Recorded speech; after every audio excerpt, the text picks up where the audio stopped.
steps for constructing a parallel line through a point not on the line. It should have said not on the line. So for me, I'm not really good with listed steps. I'm very visual. So we're going to go watch the little video of this and talk ourselves through it. Okay, so we're going to be given a line and a point that's not on the line.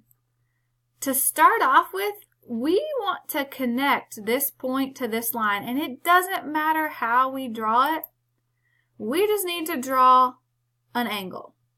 See how this creates angle RJQ?